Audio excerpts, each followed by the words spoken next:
Assalamualaikum warahmatullahi wabarakatuh. Alhamdulillah, nahmaduhu wa nasta'inuhu wa nastaghfiruh wa na'udzu billahi min sururi anfusina wa min sayyiati a'malina. Man yahdillahu fala mudhillalah wa man yudlil fala hadiyalah. Ashhadu an la ilaha illallah wahdahu la syarikalah wa ashhadu anna Muhammadan abduhu wa rasuluh. Wa qala Allah ta'ala fil Qur'anil Karim, ya ayyuhalladzina amanu ittaqullaha haqqa tuqatih wa la tamutunna illa wa antum muslimun. Wa qala Rasulullah sallallahu alaihi wasallam, man ahya sunnati faqad ahabani wa man ahabani kana ma'iyya fil jannah.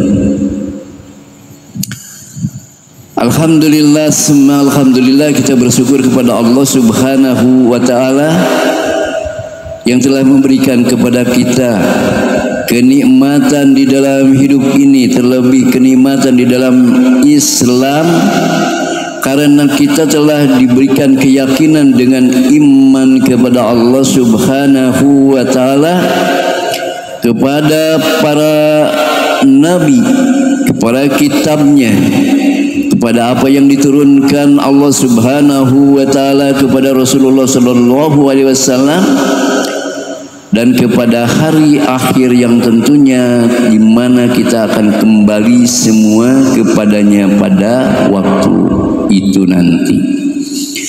Ma'asyiral muslimin wa jumratul mu'minina rahimakumullah.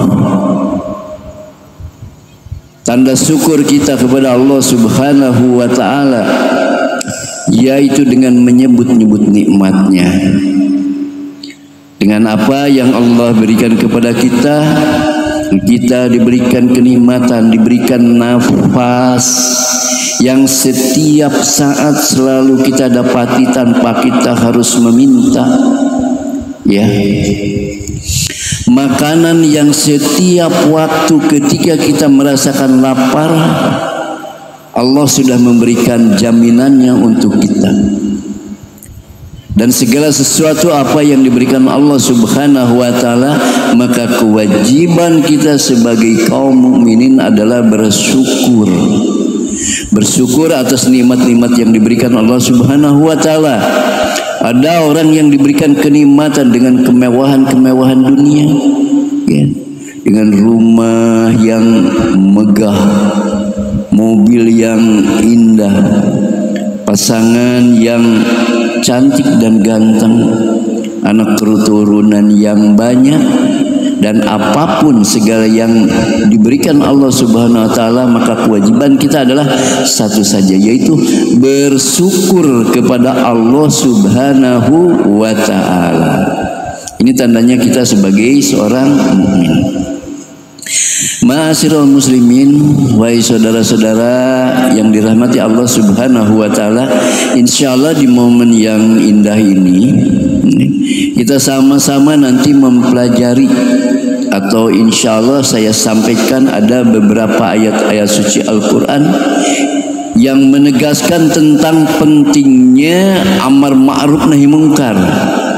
Nah, jadi insyaallah di momen yang indah ini bahasan kita adalah amar ma'ruf nahi mungkar, karena ini adalah sesuatu yang berat, ya, kalau kita tidak meyakini bahwa amar ma'ruf nahi mungkar ini sesuatu yang diturunkan Allah Subhanahu wa ta'ala kepada para rasul-rasul terdahulu, sampai kepada Rasulullah sallallahu alaihi wasallam, pada para sahabat-sahabatnya, pada para tabi'ut tabi'in dan salafus soleh yang kita ikutin jalan hidupnya, nah, hingga kepada guru-guru kita. Dan saat ini kita sama-sama mempelajarinya tentang bagaimana amar ma'ruf nahi mungkar ini harus kita jalani, karena ini sesuatu yang wajib hukumnya, ya.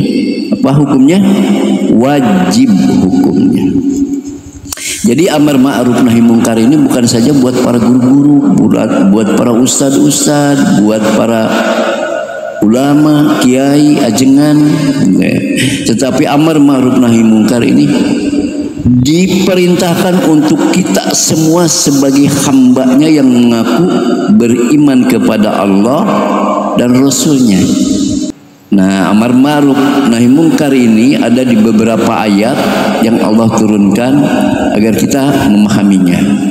Yuk mari kita sama-sama kita melaksanakannya ya.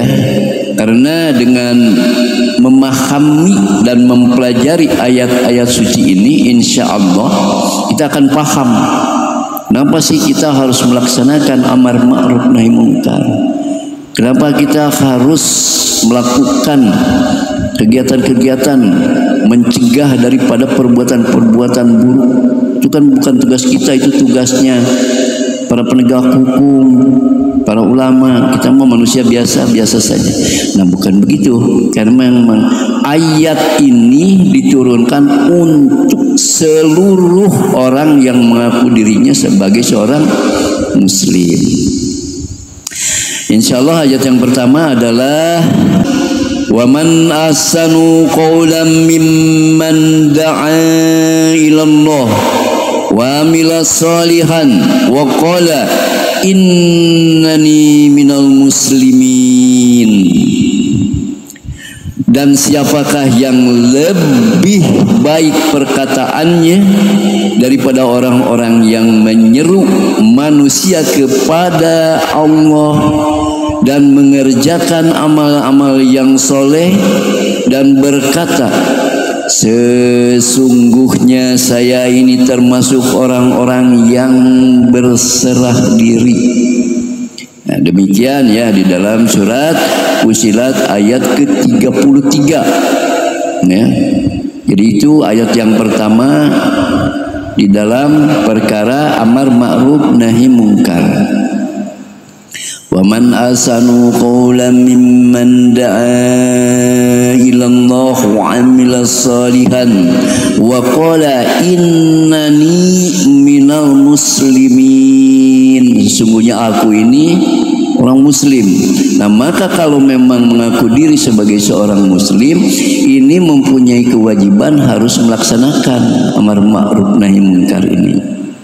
Karena memang jelas di dalam ayat surat Fussilat ayat 33 ini menegaskan bahwa kalau mengaku diri ya sebagai umat, sebagai orang yang menyerahkan dirinya kepada Allah keseluruhannya, maka ini adalah suatu kewajiban untuk melaksanakan amar ma'ruf nahi mungkar, insya Allah ya. Sebagian mufasir ini ya, sebagian ahli tafsir ini mengatakan barang siapa yang menyuruh manusia ke jalan Allah dengan cara apapun, maka dia berhak mendapatkan kehormatan daripada ayat di atas tadi ya. Mendapatkan kehormatan, misalnya para nabi alaihissalam berdakwah dengan cara memperlihatkan mukjizatnya. Para ulama berdakwah dengan hujah dan dalil-dalilnya. Para mujahid berdakwah dengan pedangnya, para muazzin berdakwah dengan azannya. Nah, pendek kata, barang siapa yang menyeru manusia kepada kebaikan, maka dia berhak mendapatkan kehormatan seperti disebutkan di dalam ayat tadi ya. Ya, baik menyeru kepada amalan-amalan zahir maupun batin. Seperti para tasawuf yang mengajak kepada ma'rifatullah ya, untuk mengenal Allah. Karena bagaimana seorang muslim bisa beribadah kepada Allah kalau memang tidak mengenal Allah? Maka di sini pentingnya kita ma'rifatullah ya. Itu. Nah, maka itu ayat yang saya sampaikan tadi adalah ayat yang pertama ya, yang saya sampaikan dalam taklim sekarang ini ya. Nah, sebagian mufasir juga ya, ada yang berkata bahwa ayat ini adalah maqala innani minal muslimin. Dan ia berkata, sesungguhnya saya termasuk orang-orang yang berserah diri. Innani minal muslimin. Ini maksudnya adalah bahwa seorang muslim hendaknya merasa bangga ya dengan kehormatan yang dikaruniakan Allah Subhanahu wa taala kepadanya, dan hendaknya dia menunjukkan ya kehormatan ini dengan penuh kebanggaan ya, dengan penuh kebanggaan. Merasa bangga di sini bukan bangga karena kesombongan, bukan ya. Ini bangga merasa, oh inilah aku seorang muslim, seorang yang menyerahkan dirinya kepada Allah, maka aku punya kewajiban, aku harus melaksanakan amar ma'ruf nahi munkar. Gitu ya. Nah, tetapi ada sebagian mufasir juga yang mengatakan bahwa di dalam setiap kegiatan dakwah ya, kegiatan dakwah atau tabligh kita ini jangan merasa sombong, karena menjadi seorang mubalik ya, menjadi seorang mubalik, bahkan kita ini harus harus merendahkan hati ya, harus merendahkan hati kita, harus tawadu gitu, merasa bahwa kita ini hanyalah seorang muslim biasa, sama seperti muslim-muslim lainnya. Jadi tanamkan di dalam dada kita ini, hilangkan rasa bangga. Kalau tadi dibilangkan bangga, itu bangga bahwa kita seorang muslim. Nah, tetapi kita tidak boleh membanggakan atas tabligh yang kita sampaikan, karena kita ini sama dengan manusia-manusia lain. Cuman karena memang kita seorang muslim diperintahkan Allah Subhanahu wa taala untuk menyampaikan sebagaimana Rasulullah SAW menyampaikan, balighul anni wal wayah, sampaikanlah ya dariku, meskipun kamu ini dapat satu ayat. Apalagi kalau insya Allah hadirin semua mungkin sudah berulang kali ya khatam Al-Quran, jadi udah lebih daripada satu ayat. Sedangkan dapat satu ayat saja itu mempunyai kewajiban untuk disampaikan, balighu anni wal ayah. Asal itu betul-betul datang dari Allah, datang dari Rasulullah. Karena jelas Al-Quran ini datangnya dari Allah, diturunkan dari Allah kepada Nabi Muhammad SAW ya. Nah, insya Allah untuk ayat yang berikutnya ya, ayat yang kedua dalam perkara amar ma'ruf nahi munkar ini adalah diantaranya itu ayat surat ya Quran surat Az-Zariyat, surat Az-Zariyat ya, di ayat yang ke-55. Surat Az-Zariyat di ayat yang ke-55. Wazakir fa inna zikra tanfa'ul mu'minin. Dan berilah peringatan ya, sesungguhnya peringatan itu bermanfaat bagi orang-orang yang beriman ya, peringatan, maka kita mempunyai kewajiban memperingatkan kepada saudara-saudara muslim kita agar mereka ingat, mereka paham apa yang diperintahkan Allah Subhanahu wa taala, apa yang dilarang Allah Subhanahu wa taala. Maka kita sebagai seorang muslim ini diperintahkan Allah Subhanahu wa taala, wa dzakir fa inna dzikra tanfa'ul mu'minin ya, dan berilah peringatan, sesungguhnya peringatan itu bermanfaat bagi orang-orang yang meyakini kepada Allah Subhanahu wa taala atas ayat-ayat yang diturunkan ini. Sahabat billah, para mufasir ini mengatakan bahwa tabligh ini berarti juga memberikan peringatan kepada orang-orang mukmin dengan ayat-ayat Al-Qur'an. Nah, karena hal ini akan bermanfaat bagi mereka ya. Hal ini akan bermanfaat bagi mereka dan kita semua. Bahkan akan bermanfaat juga bagi orang-orang yang tidak beriman gitu. Karena dengan usaha ini insya Allah ya mereka ini akan menjadi orang-orang yang beriman ya. Tetapi sayang pada zaman ini kesempatan untuk berdakwah ya, untuk berdakwah ini kadang-kadang sudah hampir tertutup. Karena usaha tabligh ini tidak memperhatikan lagi dengan sungguh-sungguh.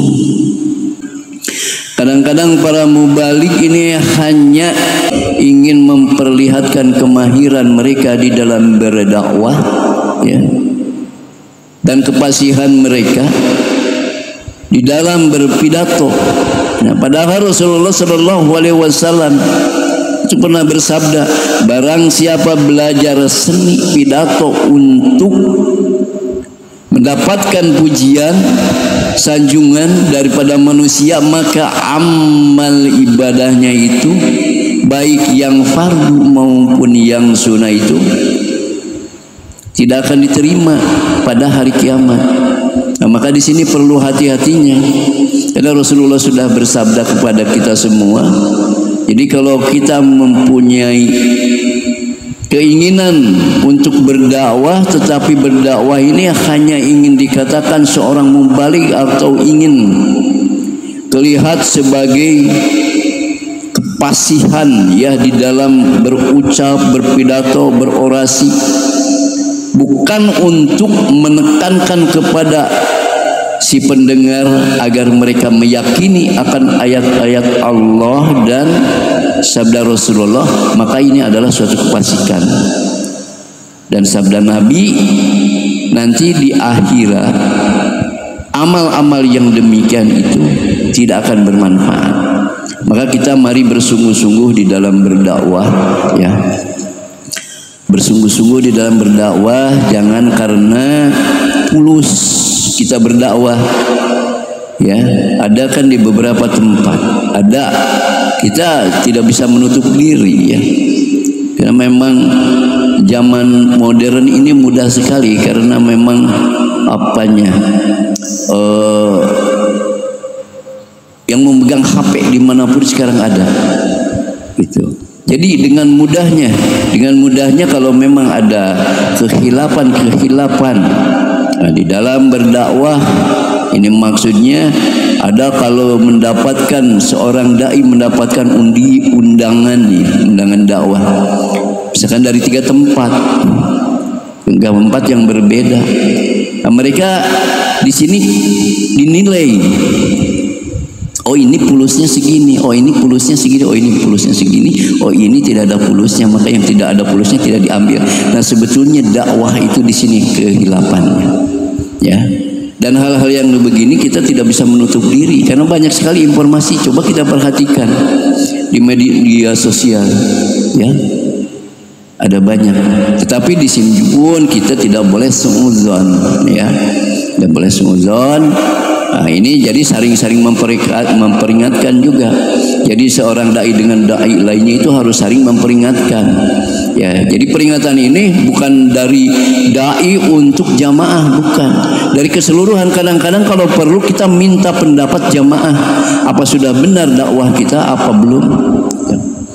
Nah, terus nilai-nilai tentang pulus juga harus dipertimbangkan. Jangan karena memang besar pulusnya lantas hadir pada acara panggilan itu, nah, sementara yang pulusnya kecil tidak hadir. Nah, ini hal-hal yang demikian harus kita perhatikan juga, wabil khusus untuk para dai, ya. Ma'asyiral muslimin wa jumratul mu'minina rahimakumullah, pentingnya kita memperhatikan apa-apa yang disabdakan oleh Rasulullah Shallallahu Alaihi Wasallam tadi, bahwasannya barang siapa yang belajar seni pidato, ya, ingat, barang siapa yang belajar seni pidato untuk mendapatkan cuan atau pujian atau uang, gitu kan, atau pulus dan sanjungan daripada manusia, maka amal ibadahnya itu baik yang fardu maupun yang sunnah tidak akan diterima oleh Allah Subhanahu wa taala di hari kiamat nanti. Nah, itu kan sabda Rasulullah. Jadi kalau kita masih melanggar ucapan Rasulullah Shallallahu Alaihi Wasallam, berarti kita belum termasuk orang yang menyerahkan diri kepada Allah dan Rasulnya. Karena sebagai seorang muslim, apa yang qala Allahu qala Rasul, itulah yang kita pergunakan, itu yang kita pakai, itulah yang kita amalkan, ya. Demikian sahabat fillah yang dirahmati Allah Subhanahu wa taala. Lantas insyaallah untuk ayat yang ketiga, ya. Untuk ayat yang ketiga itu disampaikan wa'mur akhlaka bis-shalah wastabir 'alaiha la nas'aluka rizqan nahnu narzuquka wal 'aqibatu litaqwa. Dan perintahkanlah keluargamu, umatmu agar mendirikan sholat dan bersabar atasnya. Kami tidak meminta rezeki kepadamu, sebaliknya Kamilah yang memberi rezeki kepadamu, dan akibat yang baik itu adalah bagi orang-orang yang bertakwa. Demikian di dalam surat Toha di ayat 132, ya. Jadi apa yang disampaikan di dalam ayat ini adalah menekankan bahwa kita ini berusaha, diperintahkan untuk menyampaikan kepada keluarga kita, ya, untuk mendirikan sholat dan bersabar. Sholat sabar, itulah pekerjaan kaum muslimin, ya. Karena kalaupun sholat tapi kalau tidak mempunyai kesabaran di dalam perkara-perkara yang diberikan ujian dari Allah Subhanahu wa taala, maka kita sesungguhnya belum menyerahkan diri kepada Allah. Karena kalau kita menyerahkan diri atau mengaku seorang muslim, pertama kita harus melaksanakan sholat sebagaimana diperintahkan Allah Subhanahu wa taala di dalam surat Toha tadi. Itu. Terus setelah itu kalau kita ditimpa musibah, berusaha untuk bersabar, ya. Karena apa kata Allah? Aku ini tidak meminta darimu, ya, tidak meminta apapun darimu. Bahkan sebaliknya, akulah yang memberi kepada kalian. La nas'aluka rizqan nahnu narzuquka wal aqibatu litaqwa. Jadi bagi orang-orang yang bertakwa lah, ya, yang bagi orang-orang yang bertakwa Allah memberikan rizki. Nah, rizki ini jangan dinilai cuman karena cuan saja atau fulus saja, uang saja. Rizki ini banyak. Kesehatan pun termasuk rizki. Kita diberikan keturunan, ini adalah rizki, ya. Kita diberikan rumah, diberikan mobil, rezeki. Kita diberikan istri yang solehah atau seorang perempuan mendapatkan suami yang soleh. Nah, ini semuanya rezeki dari Allah Subhanahu wa taala.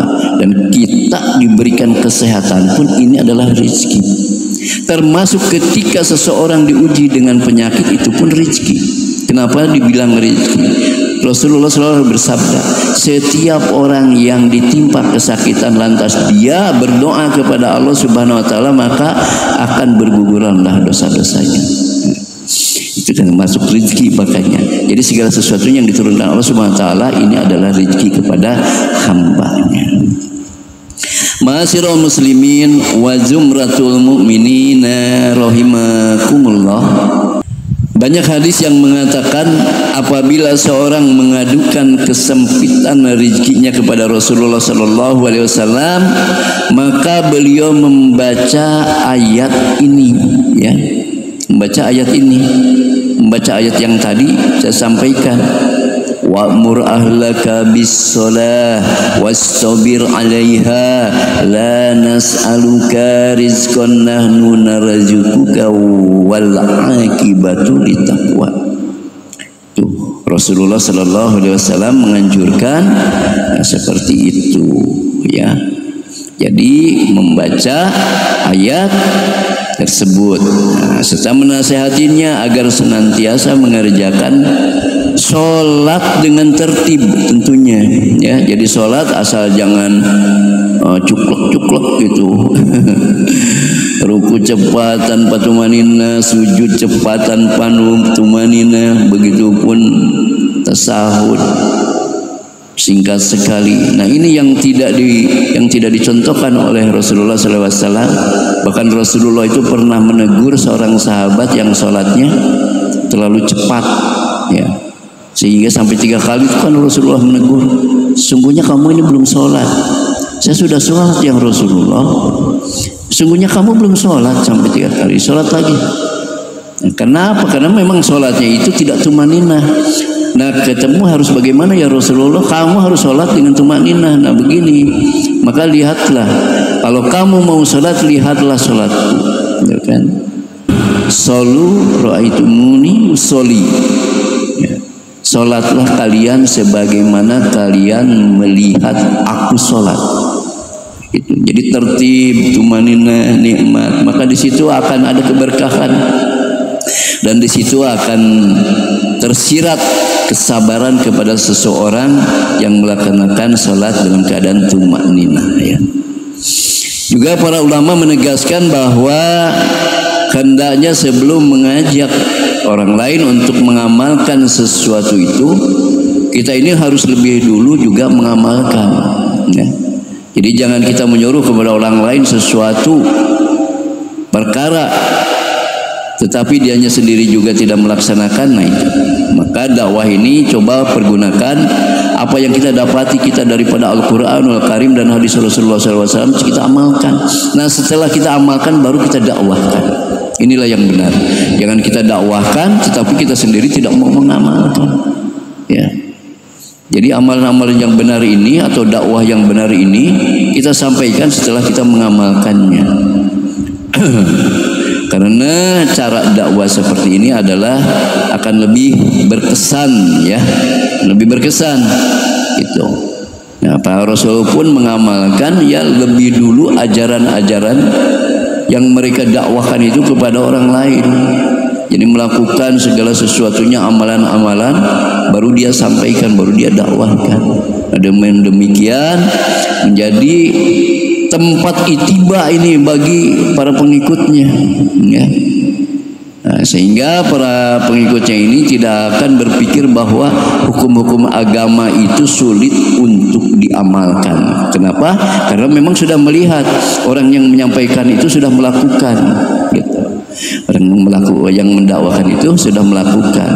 Nah, sebagaimana Rasulullah SAW melakukan suatu perkara, nah setelah itu Rasulullah sampaikan kepada para sahabat. Maka para sahabat juga melaksanakan karena memang beliau mereka itu sudah melihat Rasulullah SAW mengamalkan perkara-perkara tersebut, ya.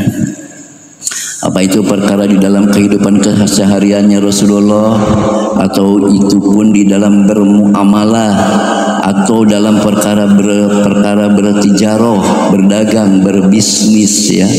Itu ikutin cara Rasulullah SAW, dan disitu kan akan mendapatkan keberkahan daripada rezeki yang akan kita terima dari Allah Subhanahu wa Ta'ala. Ma'asyiral muslimin wa jumratul mu'minin rahimakumullah. Ya, dalam ayat di atas tadi Allah Subhanahu wa Ta'ala ini telah berjanji akan memberikan rezeki kepada orang-orang yang mendirikan sholat tepat pada waktunya. Nah, dengan cara yang lebih tertib. Nah, sedangkan bagi orang-orang yang tidak memperhatikan sholat, ya, tidak memperhatikan sholat, Allah Subhanahu wa Ta'ala ini akan memberikan kerugian di dalam hidupnya. Ini jangan kita sampai menyangka bahwa sholat ini menghalangi kita daripada mencari nafkah, ya. Karena mencari nafkah itu bagian daripada sholat, maka sholat harus lebih diutamakan lagi, ya.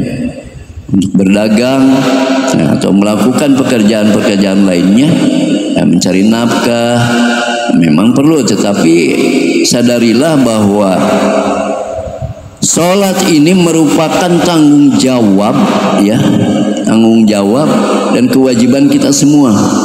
Sholat. Nah, di penghujung ayat ini tadi di atas disebutkan bahwa sebagian yang hakiki ini hanya akan dicapai oleh orang-orang yang bertakwa saja. Nah, selain orang-orang yang bertakwa itu tidak akan mendapatkan kebahagiaan tersebut, ya. Jadi orang-orang yang bertakwa, wal aqibatu litaqwa. Jadi jelas sekali orang-orang yang bertakwa. Ma'asyiral muslimin wa jumratul mu'minina rahimakumullah. Insyaallah itu baru 4 ayat ya. Baru 3 ya. Baru tiga ayat yang saya sampaikan. Insya Allah nanti kedepannya kita sama-sama juga mempelajari daripada apa-apa yang kita dapati daripada ayat-ayat suci Al-Quran untuk amalkan dalam kehidupan kita. Karena hal-hal yang demikian itu memang harus sepantasnya kita laksanakan dalam kehidupan kita. Ma'asyiral muslimin wa jumratul mu'minina rahimakumullah. Mudah-mudahan apa yang saya sampaikan itu bermanfaat untuk kita semua, wabil khusus untuk pribadi saya ya menyampaikan. Mudah-mudahan saya terus diberikan kemampuan oleh Allah Subhanahu wa taala untuk melaksanakan amalan-amalan yang diperintahkan Allah dalam perkara-perkara amar ma'ruf nahi munkar. Insyaallah nanti ayat-ayat tentang amar ma'ruf nahi munkar ini banyak sekali ya di dalam Al-Qur'anul Karim. Insyaallah nanti ke depannya di taklim berikutnya kita lanjutkan nanti ke ayat yang keempat, karena kita baru 3 ayat ya. Nah, 3 ayat coba kita pahamin terus ya. Kita pahamin terus, pelajarin terus ya, sebagaimana yang pertama tadi, wa man ahsanu qawlan mimman da'a ilallah wa amila salihan wa qala innani minal muslimin. Dan siapakah yang lebih baik perkataannya daripada orang yang menyeru manusia kepada Allah dan mengerjakan amal yang soleh, dan ia berkata, sesungguhnya ya Allah, aku ini orang yang berserah diri kepadamu. Gitu ya. Itu di dalam surat yang pertama. Adapun pada surat yang kedua tadi saya sampaikan bahwa wa dzakir fa inna dzikra tanfa'ul mu'minin. Dan berilah peringatan karena sesungguhnya peringatan itu bermanfaat bagi orang-orang yang beriman. Ya, ingat, bagi orang-orang yang beriman. Ya. Itu jadi peringatan. Jadi kalau ada yang memperingatkan kepada kita, kita harus bersyukur karena sesungguhnya peringatan ini datang dari Allah. Itu. Jadi kalau kita melakukan suatu amalan terus kita memiliki kesalahan, ada orang yang menegur, kita harus bersyukur. Karena ini tandanya kita sebagai orang beriman. Tetapi kalau kita melakukan kesalahan, kehilapan, lantas ada orang yang menegur, mengingatkan kepada kita, kita marah, berarti kita keluar dari iman. Ya. Itu kalau dengan kita pegang dengan ayat yang itu, makanya kita pahamin terus ayat-ayatnya. Ya. Terus ayat yang ketiga tadi, ayat yang ketiga, wa'mur ahlaka bis-shalah wastabir 'alaiha la nas'aluka rizqan nahnu narzuquka wal aqibatu litaqwa. Maka di sini adalah diperintahkan kita berusaha untuk memerintahkan keluarga kita untuk melaksanakan, untuk mendirikan sholat gitu. Dan bersabarlah atasnya. Nah, kata Allah, kami tidak meminta rezeki kepadamu, sebaliknya lah, kamilah yang memberi rezeki kepada kalian. Dan akibat yang demikian itu adalah bagi orang-orang yang bertakwa. Gitu. Nah, ini yang soleh, yang beriman, yang bertakwa. Oke, dari 3 ayat itu coba kita pegang, kita hafalin, kita amalkan dalam kehidupan kita. Dan kita diperintahkan dalam hari ini dalam perkara-perkara amar ma'ruf nahi munkar, yaitu dakwahkan, sampaikan kepada saudara-saudara kita. Ya, balighu ani walau ayah, itu kata Rasulullah sallallahu alaihi wasallam. Sahabat billah yang dirahmati Allah Subhanahu wa taala, mudah-mudahan taklim kita saat ini mendapatkan, kita semua mendapatkan manfaat tentunya ya. Kita mohon kepada Allah Subhanahu wa taala agar memberikan keberkahan kepada kita ya, dan kita diberikan ingatan yang kuat atas apa yang kita pelajari di dalam taklim ini, dan jadikanlah ini sebagai ittiba untuk kita, suatu pembelajaran agar kita paham sebagai seorang muslim, seorang mukmin ya, karena suatu saat nanti kita akan kembali kepada Allah. Demikian ya, mudah-mudahan bermanfaat. Wabillahi taufiq wal hidayah. Wassalamualaikum warahmatullahi wabarakatuh.